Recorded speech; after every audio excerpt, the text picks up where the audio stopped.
Octubre de 2019. Una máquina instalada en una sala climatizada de Barcelona logró algo que, en teoría, debería ser imposible. Resolvió un problema matemático en 200 segundos. Esta cifra no tiene ningún sentido hasta que se conoce la otra. Si el mismo cálculo se hubiera realizado con la máquina llamada Summit, fabricada por IBM y considerada en aquel momento el superordenador clásico más potente del mundo, que ocupaba un espacio del tamaño de 2 campos de fútbol, habría tardado aproximadamente 10.000 años. No 10.000 horas, ni 10.000 días. 10.000 años.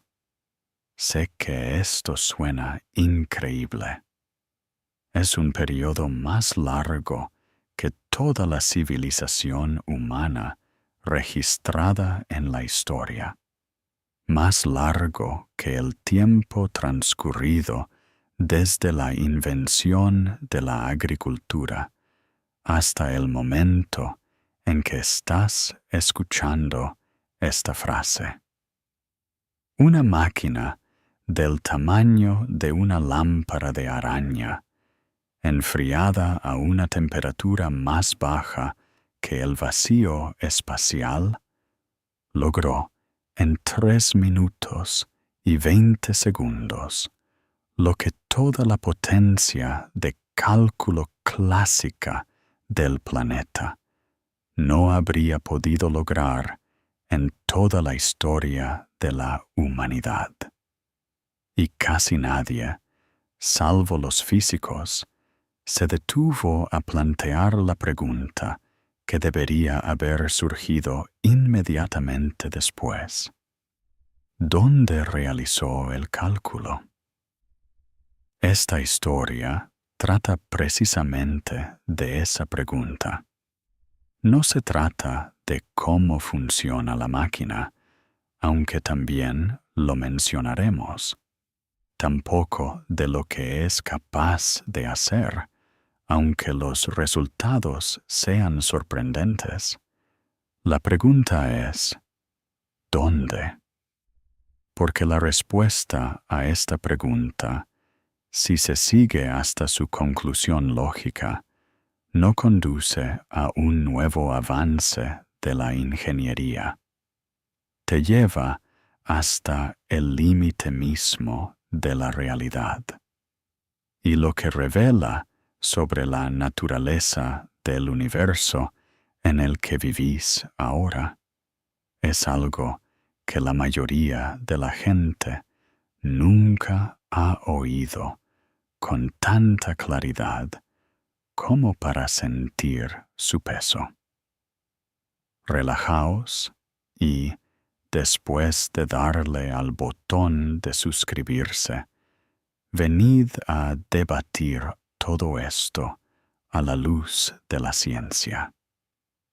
Sé que no dejaréis de compartir vuestra valiosa opinión conmigo en los comentarios. También me interesa saber qué pensáis sobre este tema. La máquina se llamaba Sycamore.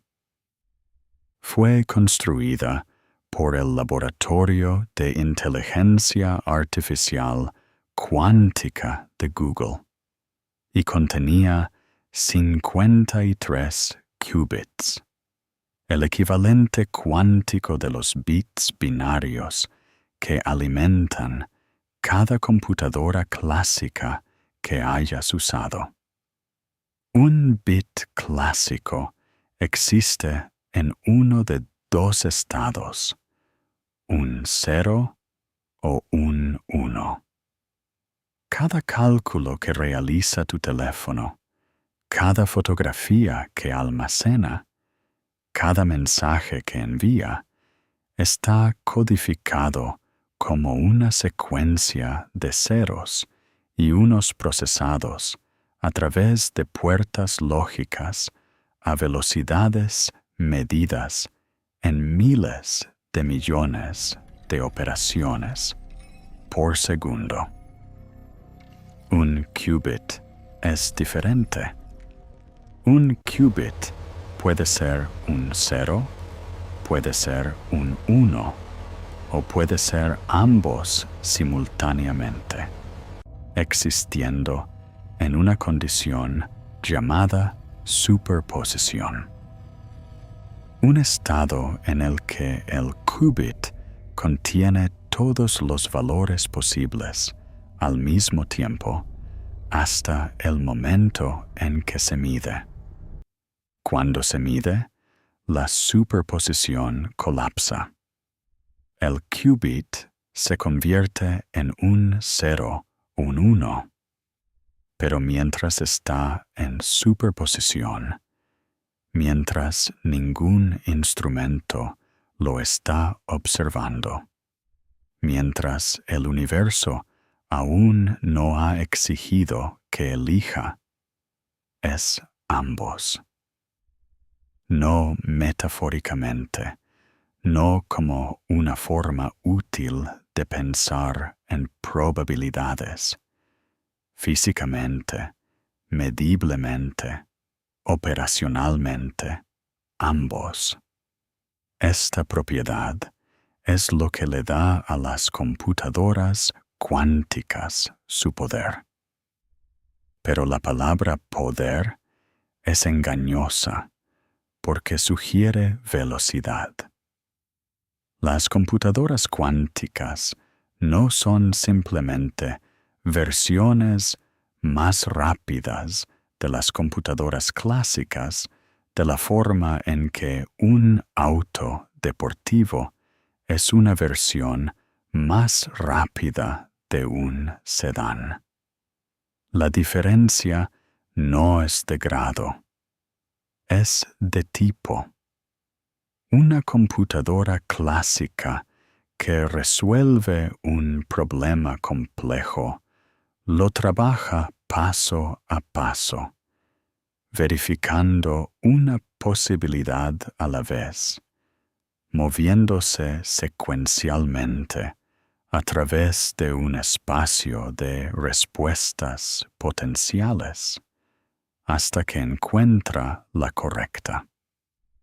Una computadora cuántica hace algo que no tiene análogo clásico.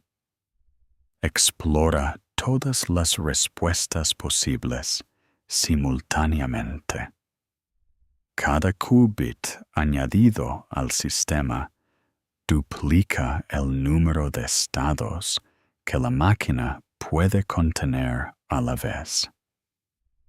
10 qubits pueden contener 1024 estados simultáneamente. 20 qubits pueden contener más de 1.000.000. 30 qubits más de 1.000 millones. 53 qubits, el número en el procesador Sycamore de Google, pueden contener aproximadamente 9 cuatrillones de estados simultáneamente. 9 seguido de 15 ceros. Más caminos computacionales simultáneos que el número de células en cada cuerpo humano en la Tierra combinados.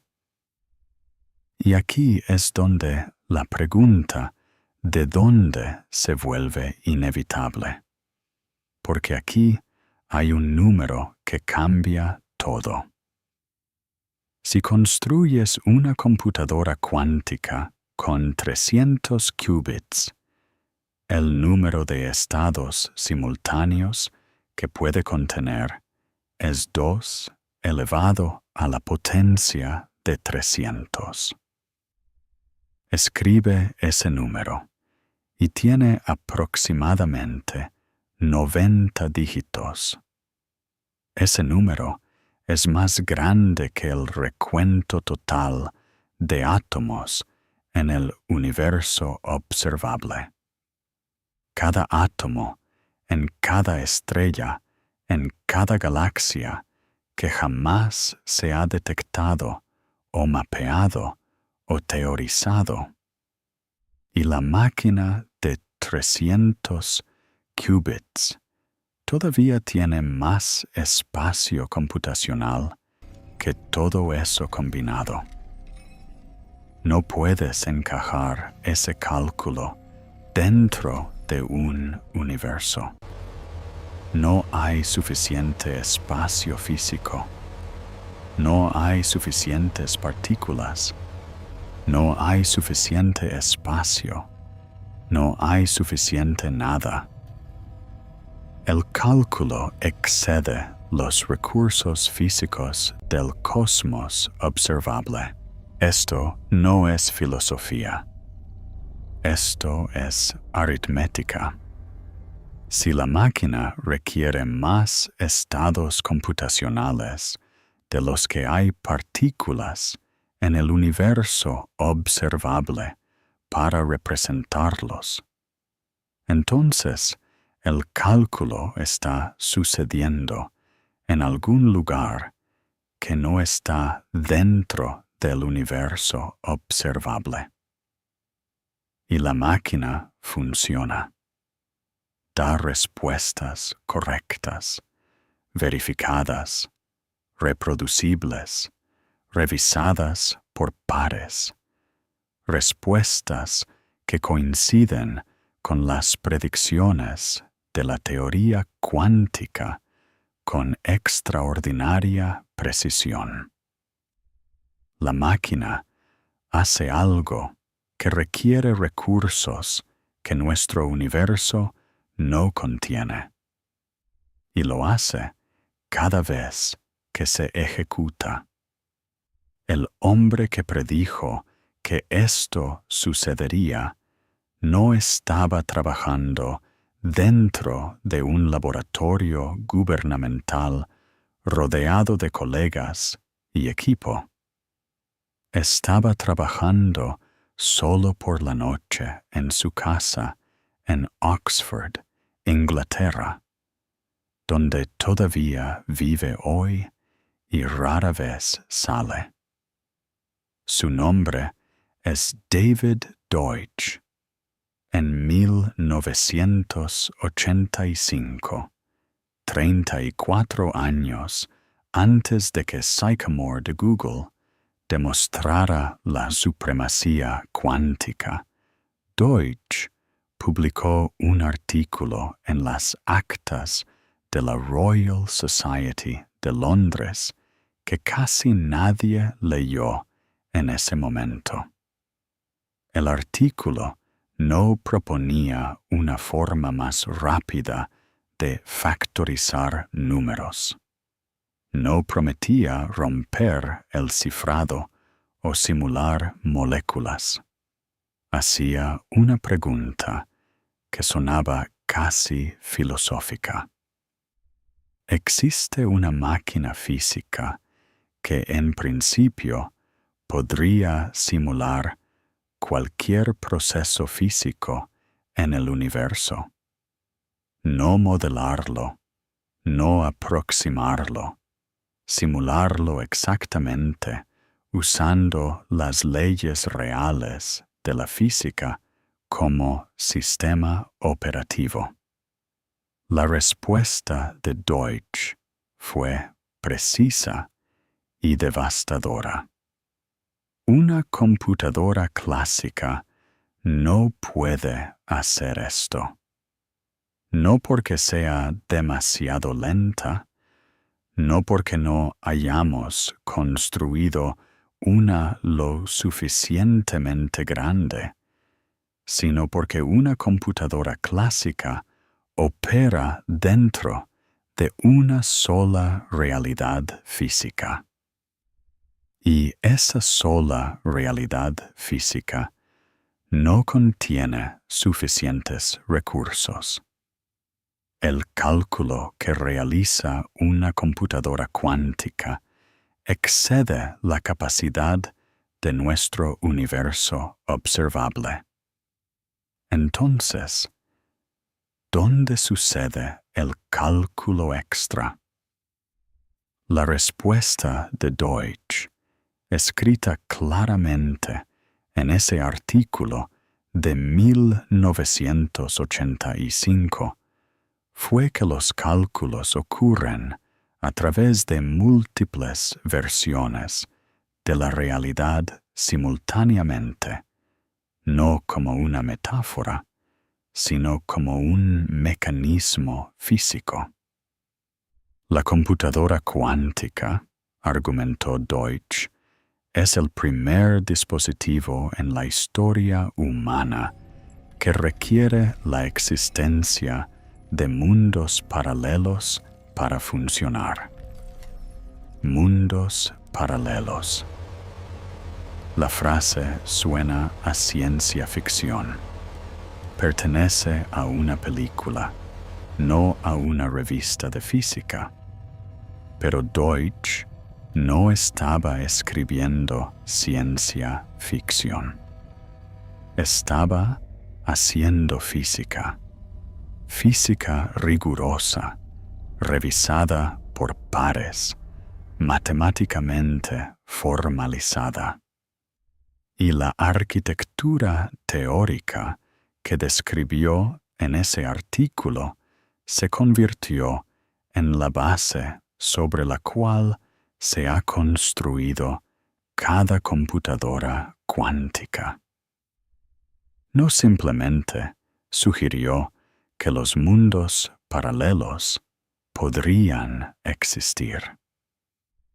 Mostró que si la mecánica cuántica es correcta y 60 años de evidencia experimental dicen que lo es, entonces la única explicación coherente de dónde ocurre el cálculo cuántico es a través de múltiples instancias de realidad operando simultáneamente e interfiriendo a través de un proceso llamado interferencia cuántica. Los caminos computacionales incorrectos se cancelan entre sí.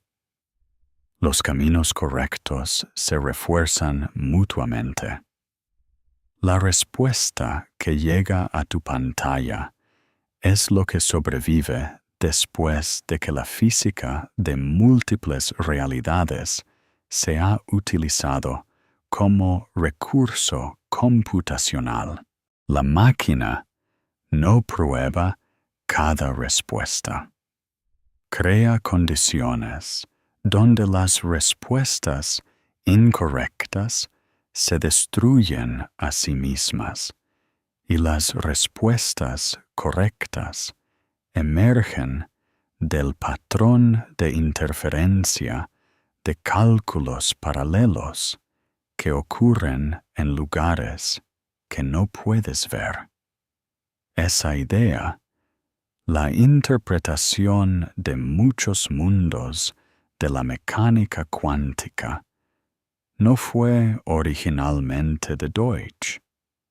Pertenecía a un hombre que murió sin saber nunca que sus matemáticas se convertirían en la base de una tecnología de $1 billón.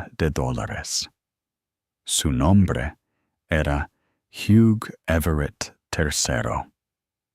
Era un estudiante de posgrado en la Universidad de Princeton en 1957, cuando presentó su tesis doctoral.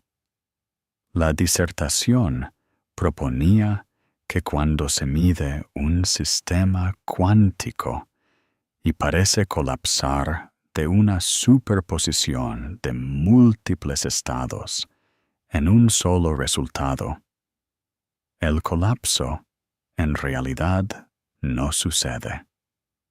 Todos los resultados ocurren. La realidad se ramifica. Cada resultado posible tiene lugar en su propia versión del universo. El gato está vivo en una rama y muerto en otra.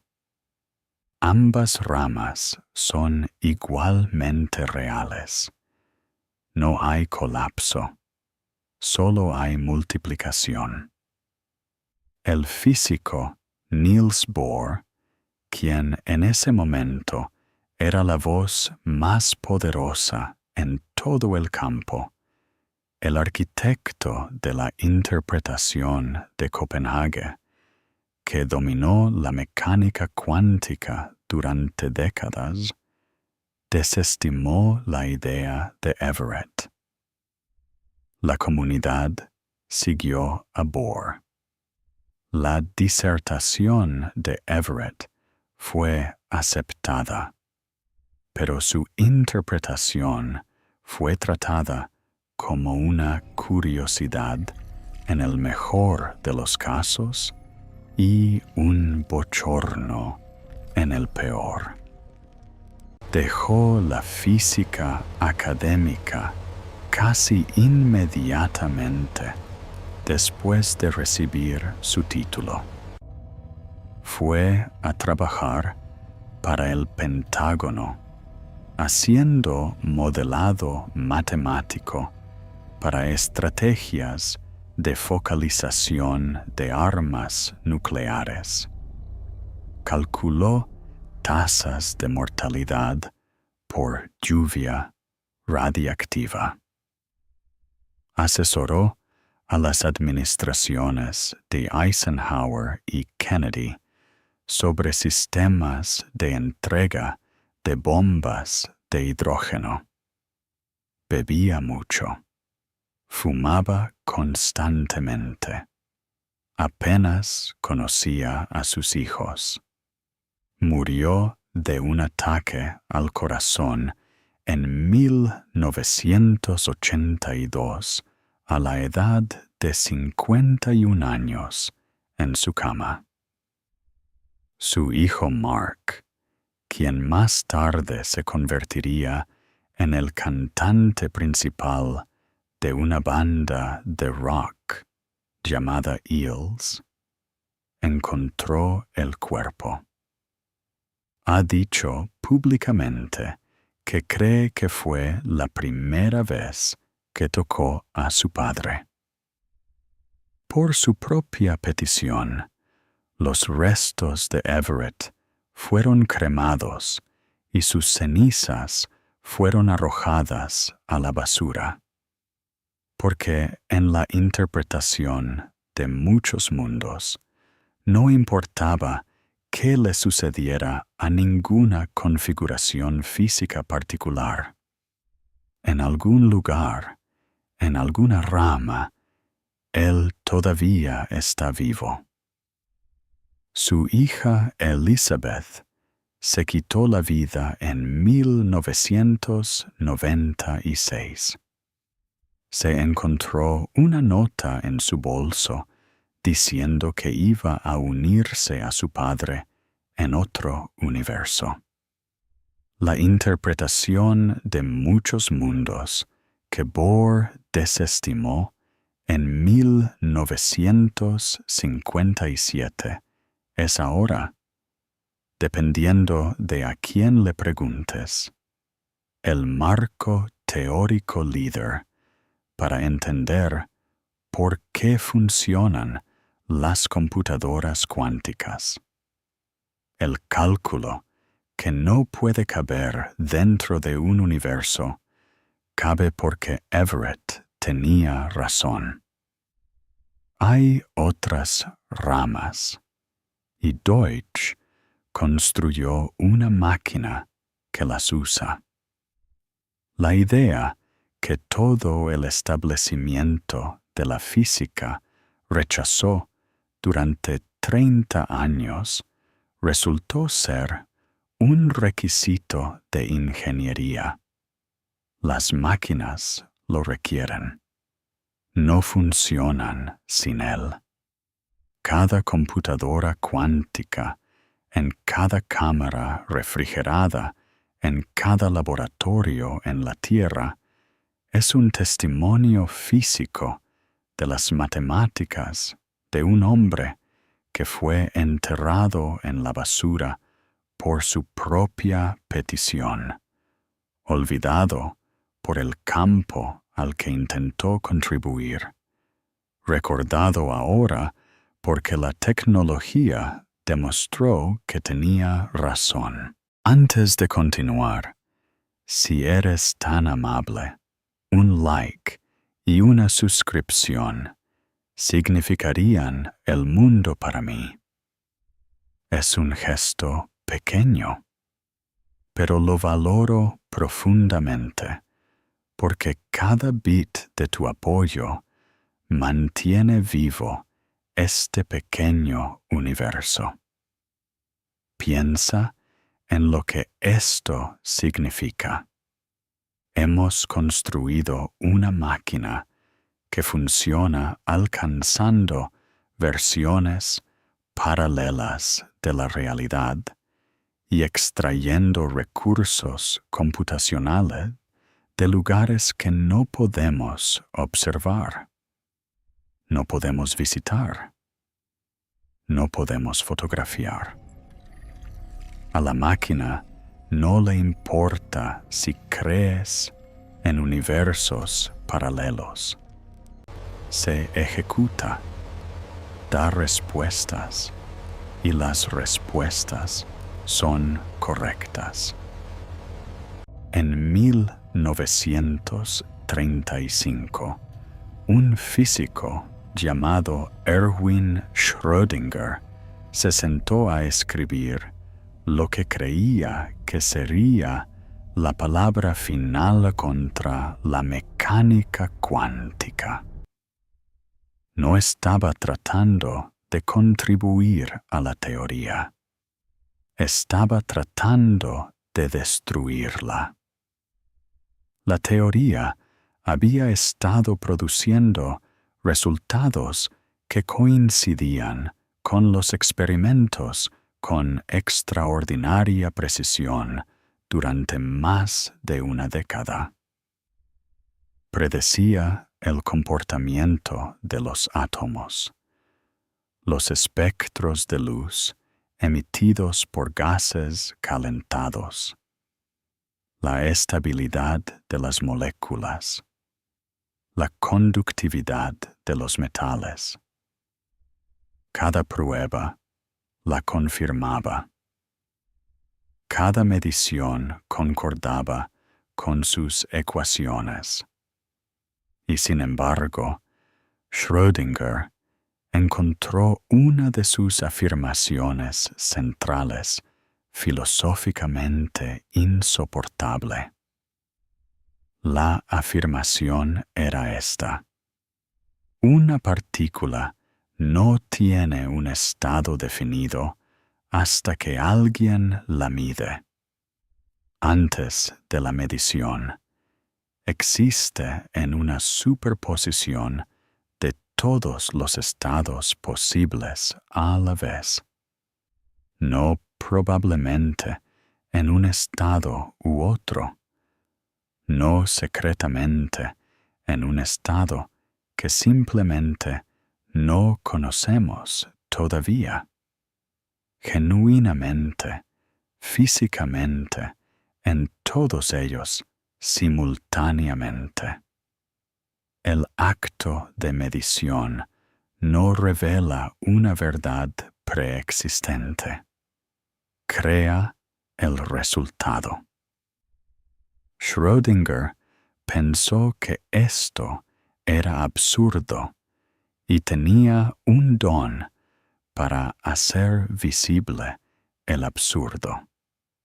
Entonces construyó un experimento mental diseñado para exponer lo que veía como un defecto fatal en la teoría.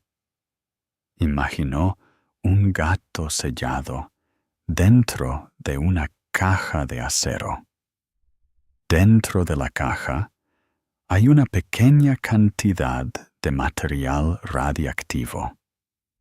Si un solo átomo de ese material se desintegra en 1 hora, un detector activa un mecanismo que rompe un frasco de veneno, matando al gato. Si ningún átomo se desintegra, el gato vive. La mecánica cuántica dice que el átomo radiactivo existe en una superposición de ambos desintegrado y no desintegrado hasta que se observa. Por lo tanto, argumentó Schrödinger, el gato debe estar simultáneamente vivo y muerto hasta que alguien abra la caja. Llamó a esto ridículo. Lo planteó como una reductio ad absurdum, un argumento lógico diseñado para mostrar que una premisa conduce a una conclusión tan absurda que la premisa misma debe estar equivocada. Le estaba diciendo a sus colegas, miren lo que implica su teoría. Un gato que está vivo y muerto al mismo tiempo. Seguramente pueden ver que algo está roto aquí. La comunidad de física absorbió el argumento, lo consideró cuidadosamente e hizo lo único que Schrödinger no esperaba. Mantuvieron la teoría. No porque pensaran que los gatos vivos y muertos tenían sentido, sino porque cada experimento que realizaron, cada medición que tomaron, cada predicción que probaron, confirmó que la mecánica cuántica era correcta. La teoría funcionaba. Funcionaba con una precisión que ninguna otra teoría en la historia de la física había logrado jamás. Y el argumento del gato, destinado como una demolición, se convirtió en cambio en la ilustración más famosa de lo que se suponía que destruiría. La imagen de un gato que está simultáneamente vivo y muerto entró en la cultura popular como un símbolo de la extrañeza cuántica. Pero la física detrás de ella no es extraña en absoluto. Es el principio operativo de cada computadora cuántica que se haya construido. Un qubit funciona exactamente como el átomo en la caja de Schrödinger. No es un 0. No es un 1. Es ambos simultáneamente hasta el momento en que lo mides. Y mientras está en ese estado de ambos, mientras la caja está sellada, mientras ningún instrumento ha mirado dentro, realiza cálculos a través de todos sus valores posibles a la vez.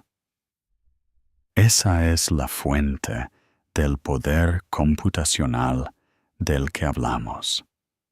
No velocidad, no fuerza bruta, la capacidad de existir en múltiples estados simultáneamente y calcular a través de todos ellos antes de colapsar en una sola respuesta cuando se realiza la medición.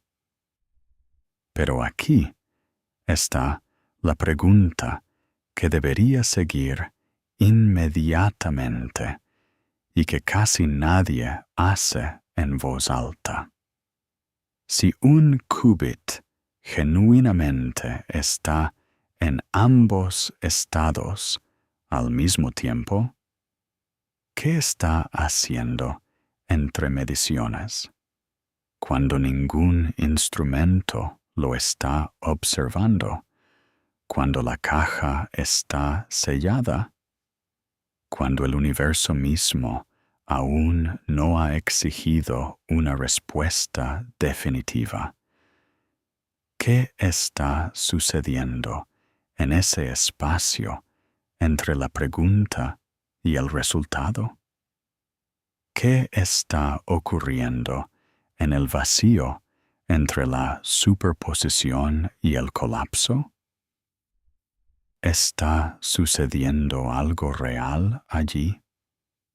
¿O es una conveniencia matemática, una ficción útil que produce respuestas correctas sin corresponder a ningún proceso físico? La respuesta a la que la física ha llegado durante los últimos 40 años es inquietante de una manera que la mayoría de los relatos populares de la mecánica cuántica no transmiten adecuadamente. La respuesta es que el vacío es real. El cálculo que ocurre entre mediciones está ocurriendo físicamente. Y la razón por la que está oculto de nosotros, la razón por la que no vemos gatos que están vivos y muertos, la razón por la que el mundo que nos rodea parece estable y definido y clásico, no es porque la superposición sea un truco matemático. Es debido a un proceso llamado decoherencia.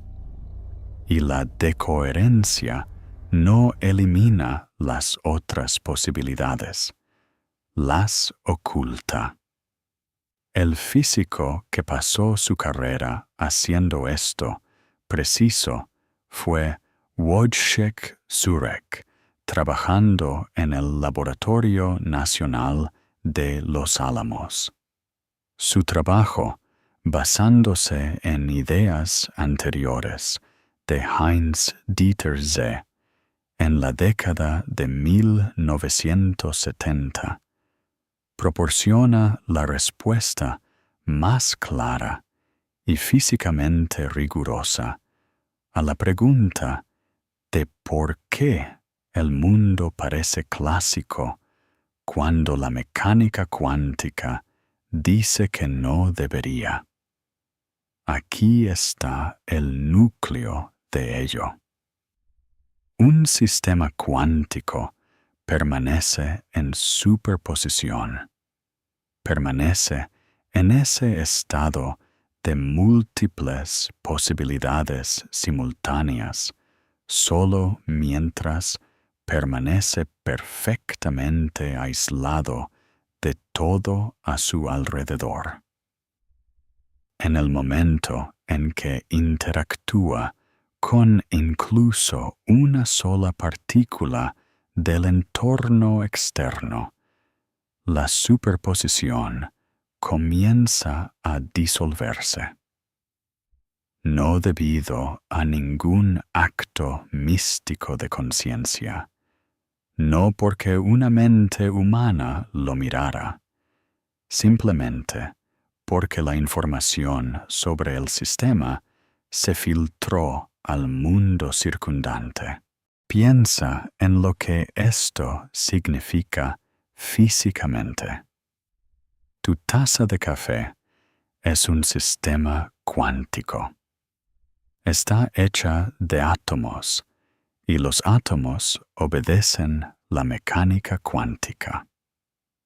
En principio, tu taza de café podría existir en una superposición de estar en la mesa y estar en el suelo simultáneamente, pero está constantemente interactuando con trillones de partículas cada segundo. Las moléculas de aire rebotan en su superficie. Los fotones de las luces de la habitación la golpean.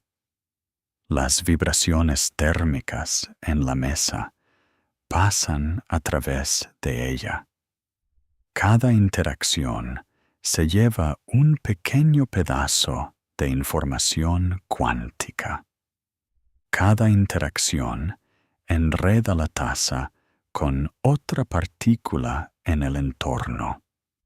Y una vez que esa información se filtra, la superposición se destruye. El estado cuántico de la taza de café pierde coherencia. Elige una posición definida. Se vuelve clásica. Para tu taza de café, este proceso ocurre en aproximadamente 1/billonésima de segundo.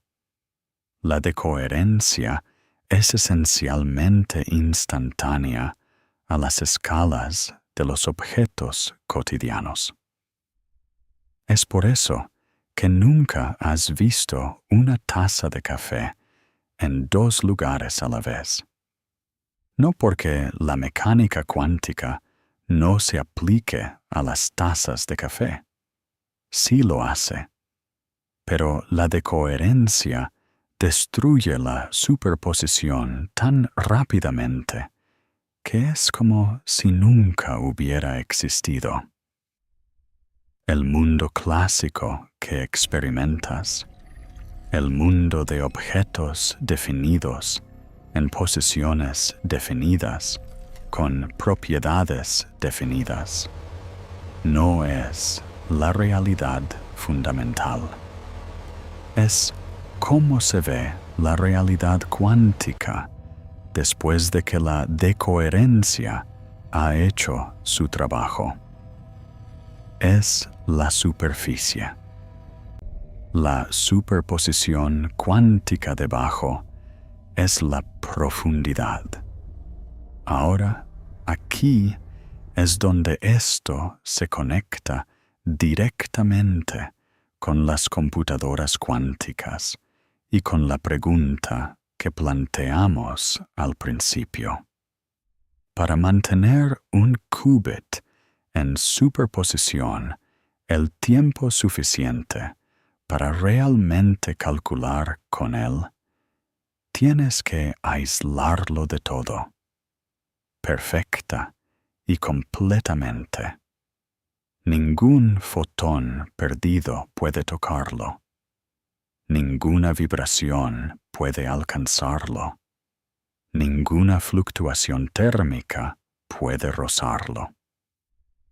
Las máquinas que Google e IBM construyen se enfrían a temperaturas más frías que el vacío del espacio profundo, a aproximadamente 15 milikelvins, aproximadamente 1/100ª de grado por encima del cero absoluto. A esta temperatura, casi todo el movimiento térmico se detiene. Las partículas en la máquina apenas se mueven. El entorno es tan silencioso como la física lo permite. Y en ese silencio, los qubits mantienen su superposición el tiempo suficiente para realizar cálculos que ninguna computadora clásica puede igualar. Todo el desafío de ingeniería de la computación cuántica se reduce a una sola oración: mantener el cálculo oculto del universo el tiempo suficiente para obtener una respuesta. Eso es todo. Cada sistema criogénico, cada escudo electromagnético, cada cámara de vacío, cada plataforma de aislamiento de vibraciones, en cada laboratorio de computación cuántica en la Tierra, existe con un propósito: evitar que el entorno mire los qubits antes de que termine el cálculo.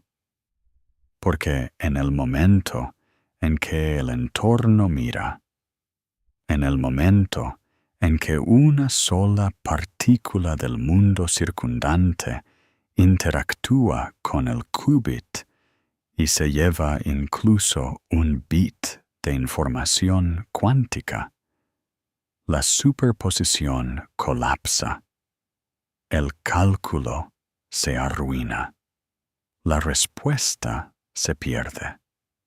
Piensa en lo que eso significa en el contexto del argumento de Deutsch sobre los mundos paralelos.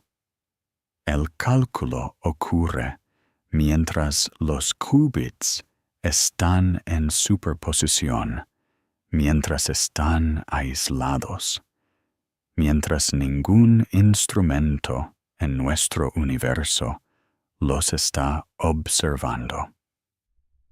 Las respuestas que emergen cuando finalmente medimos los qubits provienen de un proceso que ocurrió completamente detrás de una pared de aislamiento, en un espacio donde las reglas de la realidad clásica no se aplican, donde los qubits existieron en todos sus estados posibles simultáneamente y calcularon a través de todos ellos. Cuando medimos el resultado, obtenemos una sola respuesta. Pero el proceso que produjo esa respuesta involucró un número de caminos computacionales simultáneos que excede el número de átomos en el universo observable. Si tomas la interpretación de Copenhague, la visión tradicional de la mecánica cuántica, esos otros caminos computacionales simplemente desaparecen cuando se realiza la medición. Eran probabilidades, y el acto de medición seleccionó un resultado y descartó el resto. Pero esa interpretación tiene un problema. No explica dónde ocurrió el trabajo computacional. No da cuenta de los recursos. Si la máquina exploró más caminos de los que hay átomos en el universo, y la respuesta que devolvió es demostrablemente correcta, entonces algo hizo la exploración. Algo realizó el trabajo. Y si nuestro universo no tiene suficiente espacio para contener ese trabajo, entonces o el trabajo ocurre en otro lugar o la máquina no debería funcionar. La máquina funciona.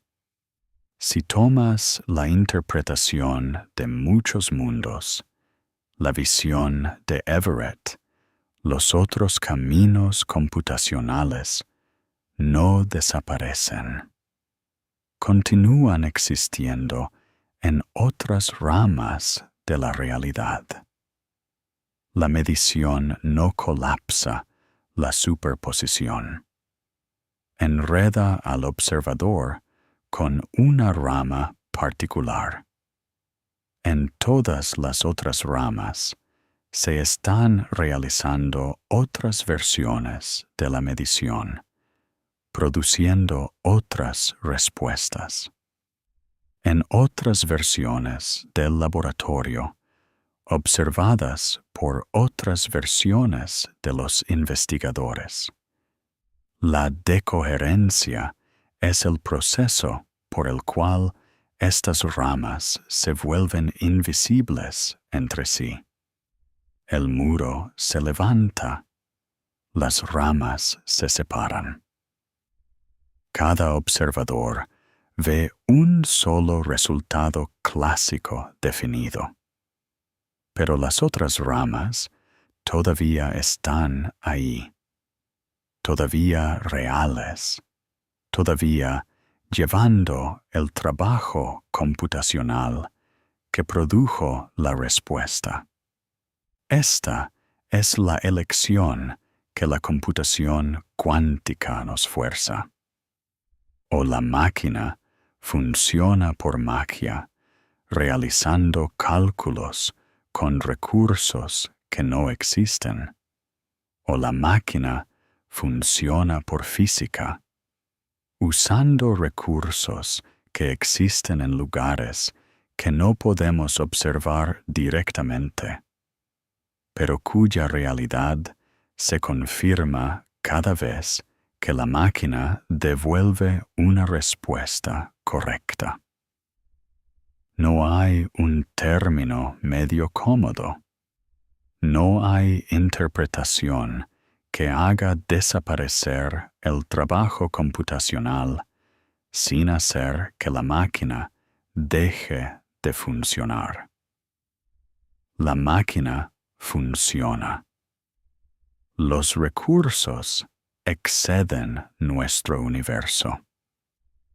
La pregunta de dónde permanece abierta solo si estás dispuesto a dejarla abierta.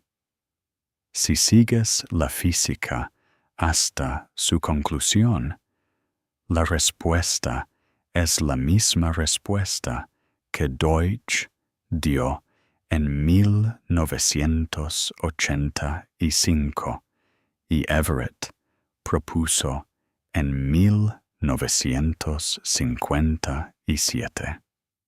El cálculo ocurre a través de ramas de realidad que no podemos ver, porque la decoherencia ha construido una pared entre nosotros y ellas.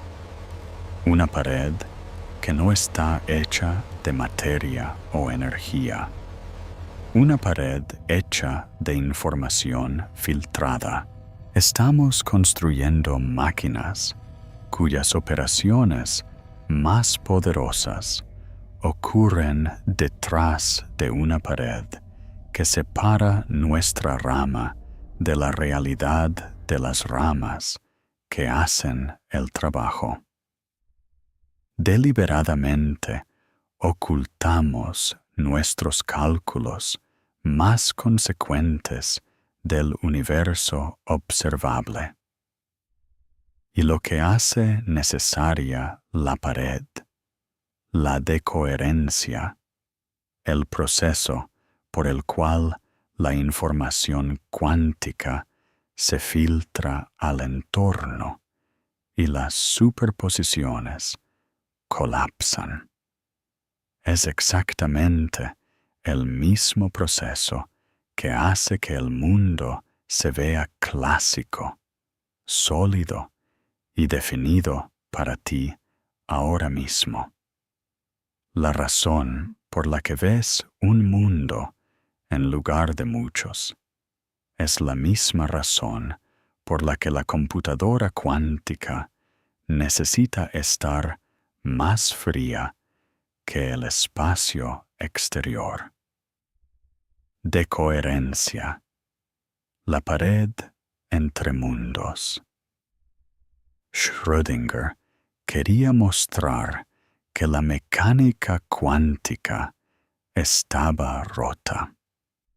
Lo que mostró, en cambio, fue que el mundo no es lo que parece ser.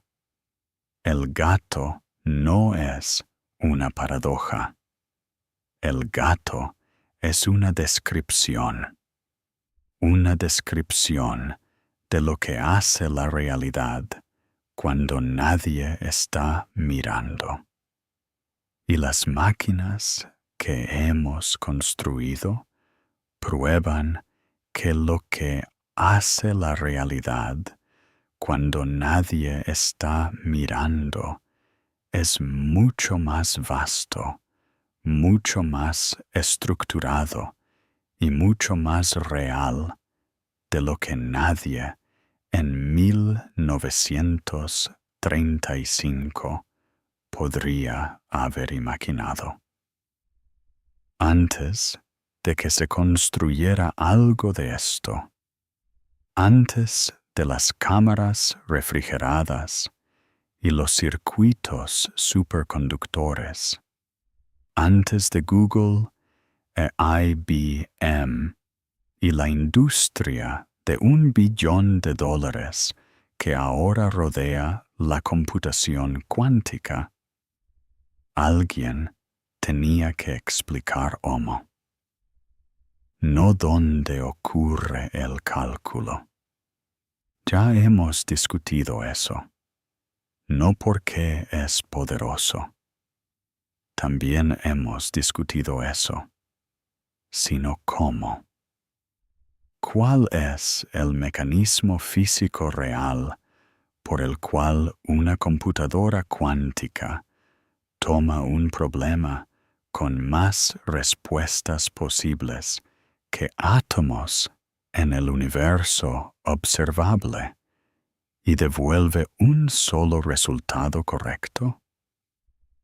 El argumento de conteo te dice que los recursos existen en algún lugar más allá de lo que nuestro universo puede contener. La interpretación de muchos mundos te dice que esos recursos viven en ramas paralelas de la realidad. Pero ninguno de esos te dice cómo la máquina los usa. ¿Cómo alcanza esas ramas y regresa con una respuesta? ¿Cómo clasifica a través de un número incomprensible de posibilidades y encuentra la que es correcta?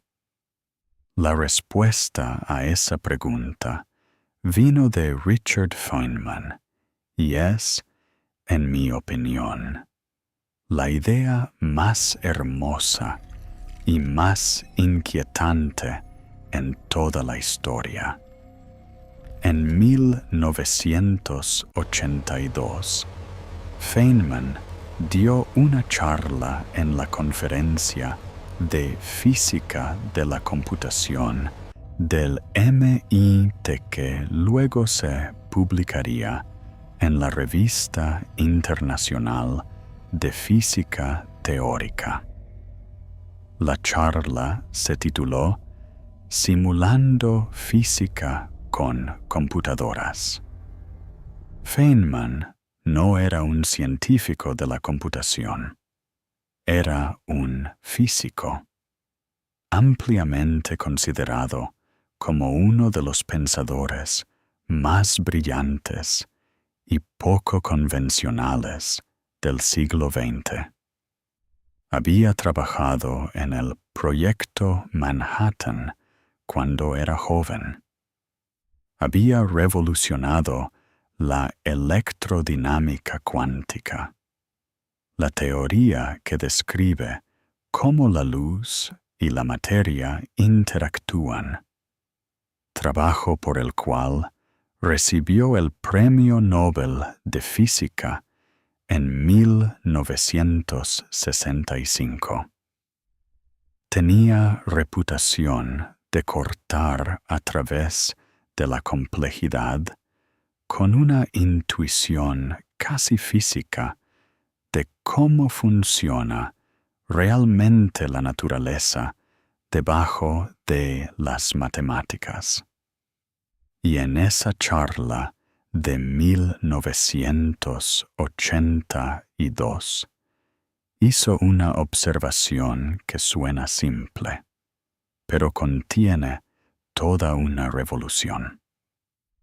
Feynman señaló que las computadoras clásicas no pueden simular eficientemente los sistemas cuánticos, no porque sean demasiado lentas, sino porque el problema crece exponencialmente con el número de partículas. Simula un electrón y necesitas rastrear 2 estados posibles. Simula 2 electrones y necesitas 4. 10 electrones, 1024. 20 electrones, más de 1.000.000. 30 electrones, más de 1.000 millones.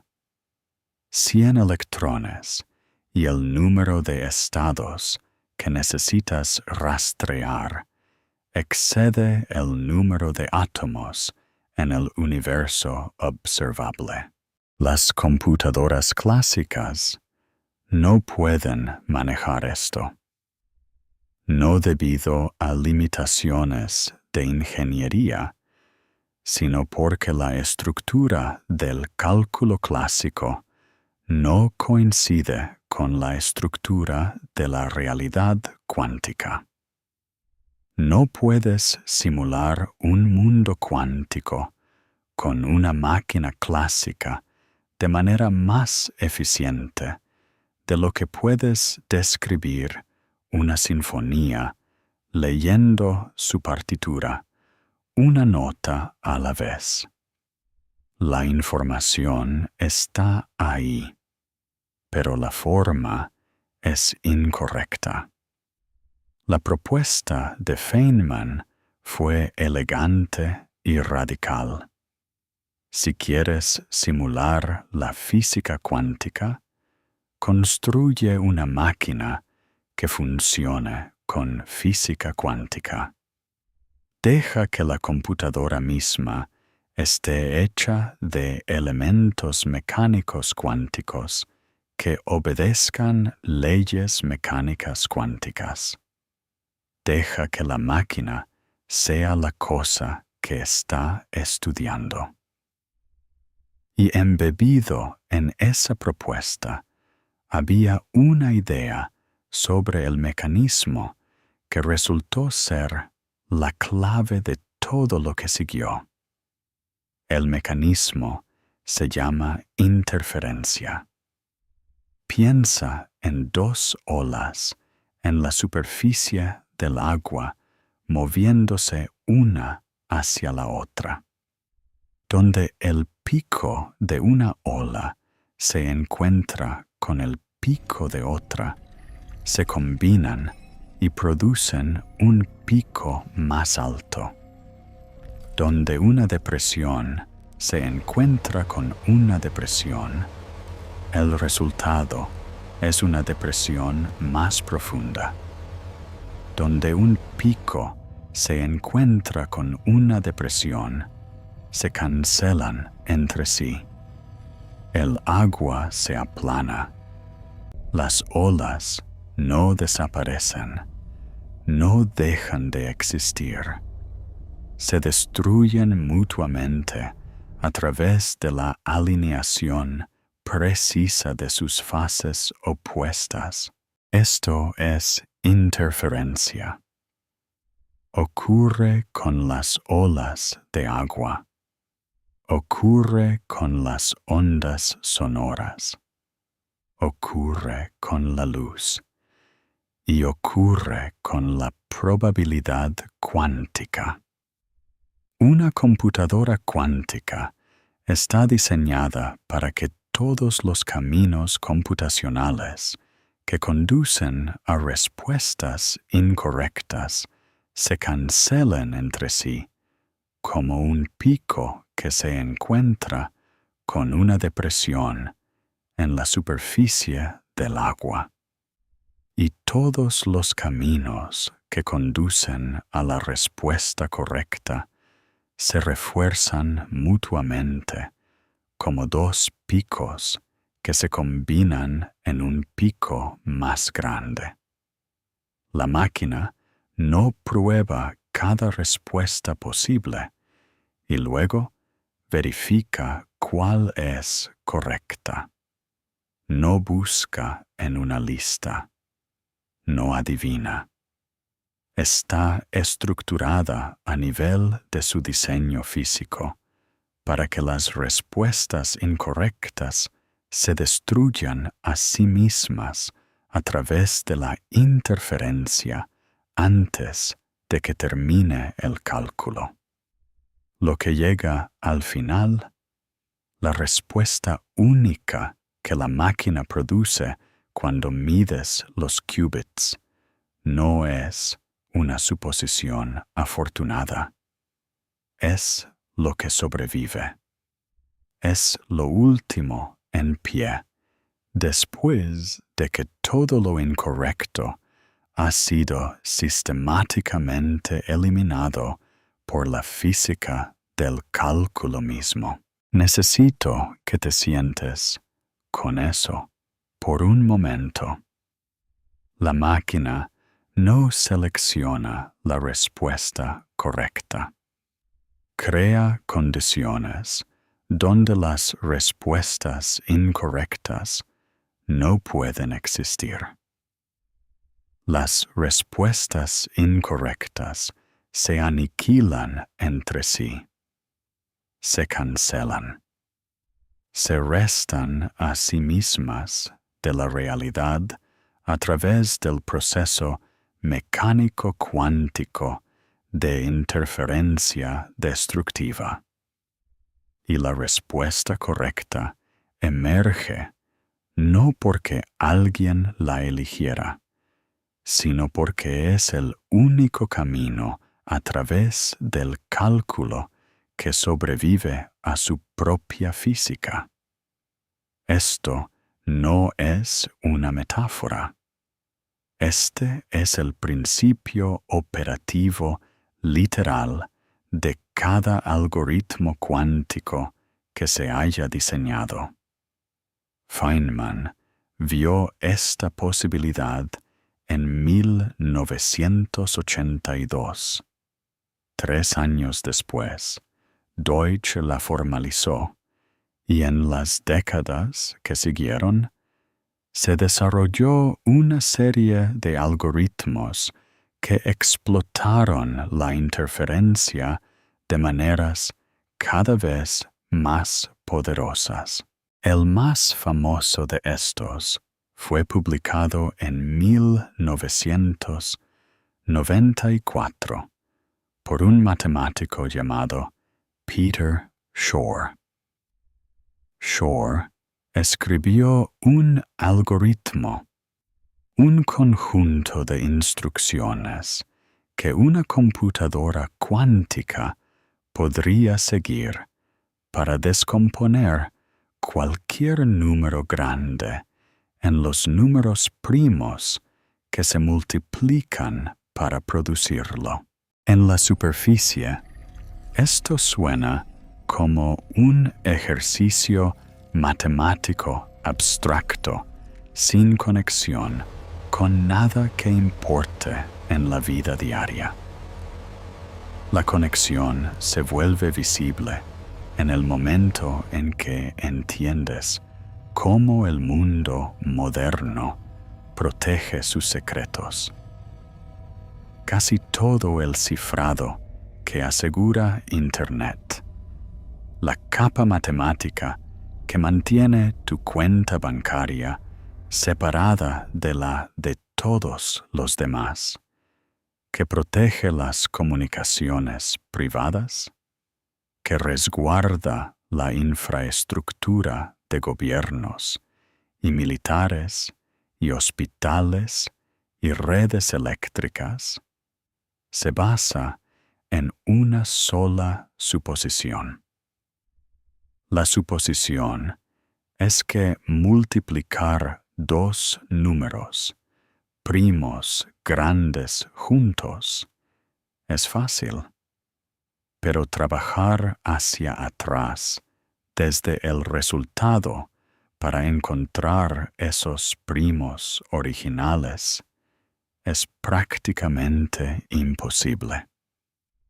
Una computadora clásica que intente factorizar un número con varios cientos de dígitos necesitaría más tiempo que la edad del universo para encontrar los primos. Toda la arquitectura de seguridad digital descansa en esta asimetría computacional. Fácil en una dirección, imposible en reversa. El algoritmo de Shor elimina esa asimetría. Una computadora cuántica suficientemente poderosa ejecutando el algoritmo de Shor podría factorizar esos números grandes no en miles o millones de años, sino en horas, posiblemente minutos. El cifrado que protege la civilización moderna, construido durante 50 años bajo la suposición de que la factorización de primos es computacionalmente inviable, se vuelve transparente, rompible, abierto. La cerradura que protege cada secreto digital en el mundo tiene una llave. Y Shor mostró exactamente cómo se ve esa llave. La llave aún no existe en forma física, porque ninguna computadora cuántica tiene suficientes qubits para ejecutar el algoritmo de Shor a la escala requerida para romper el cifrado del mundo real. Pero el plano existe. Las matemáticas están publicadas y las máquinas están creciendo. 2 años después de Shor, en 1996, un investigador llamado Love Grover publicó un segundo algoritmo que abordaba algo más general que factorizar números. El algoritmo de Grover aborda la búsqueda. Imagina una lista sin ordenar que contiene 1,000 millones de elementos y estás buscando una entrada específica. Una computadora clásica tiene que verificar elementos uno por uno. En promedio, encuentra el objetivo después de verificar la mitad de la lista. 500 millones de verificaciones. El algoritmo de Grover encuentra el elemento en aproximadamente la raíz cuadrada de 1,000 millones de verificaciones, alrededor de 31,600. No porque se mueva más rápido a través de la lista, sino porque usa interferencia cuántica, el mismo mecanismo que Feynman describió, para amplificar la probabilidad de la respuesta correcta y suprimir la probabilidad de cada respuesta incorrecta simultáneamente.